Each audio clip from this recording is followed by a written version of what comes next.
Syria is a region that has dealt with tremendous internal and external conflicts over the past 6 decades. Though this Middle Eastern country struggles with extreme external issues, the real strife lies within Syria's oppressive government.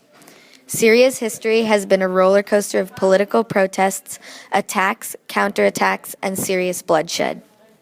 In 1961, dissatisfied Syrian army officials composed a military coup in hopes of lessening the domination of Egyptian involvement in the United Arab Republic. The Syrian soldiers took control of Damascus, the capital city of Syria, thus dissolving the Union. In 1963, after army officers gained control of Damascus, power was given to the Ba'athist cabinet and President Amin al-Hafez. The Ba'aths were a socialist group that worked to unify Syria with the aid of nationalism. An early member of the Ba'ath Party was an Air Force general named Hafez al-Assad.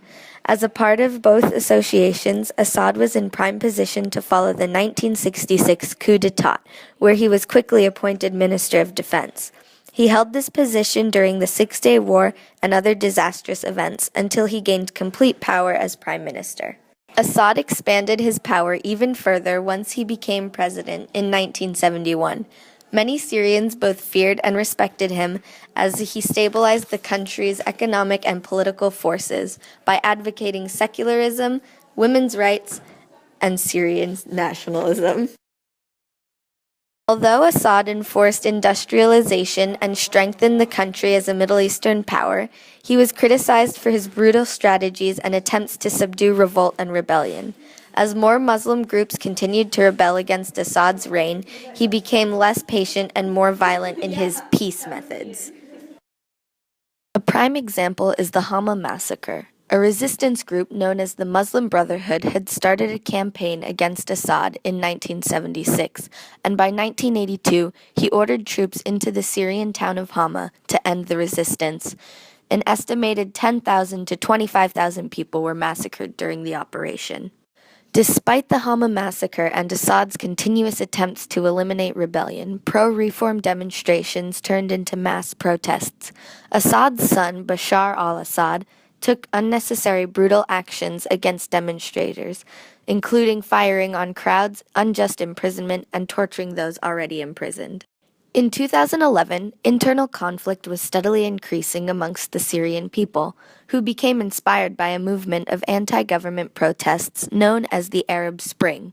The Syrian people demanded many things from Bashar al-Assad, including reform, the freedom of political prisoners, and even his own resignation.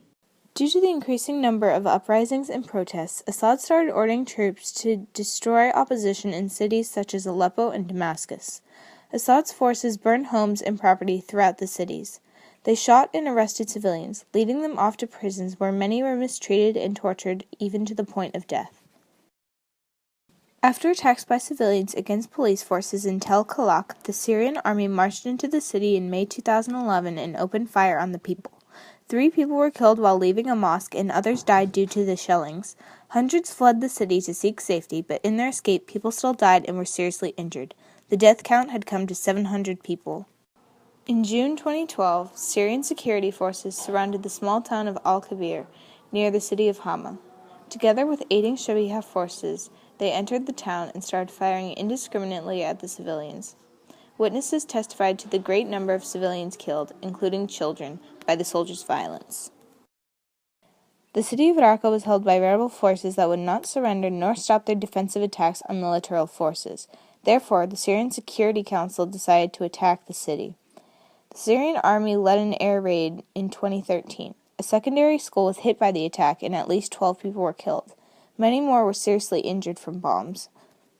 Syrian opposition forces met in Qatar in 2012 to discuss forming a coalition. Their main goal was to gain international recognition in order to receive financial and military-related support.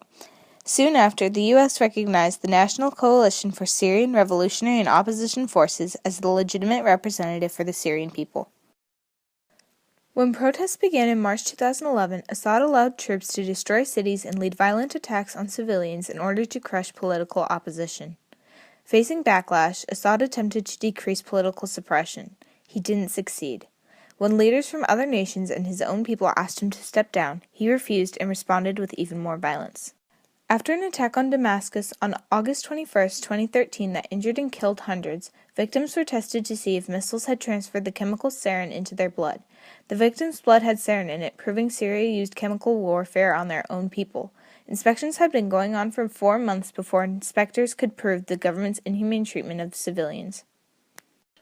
Following the confirmation of Syria's use of chemical weaponry, the United Nations set up the Organization for the Prohibition of Chemical Weapons to remove all chemical weapons in Syria. Neither the rebel forces nor the Syrian government would be able to have chemical weapons. In October 2013, Assad allowed international inspectors to begin destroying Syria's chemical weaponry. President Barack Obama warned Syria against using chemical warfare, saying the U.S. would have to respond with force if they did so. Obama declared that Syria would be held accountable for hideous acts against its own people, but he was unwilling to go to war over it. He decided a military strike would be the most effective but nonviolent option. In February 2014, the United Nations brought leaders from both sides of the Syrian civil war to Geneva for peace talks.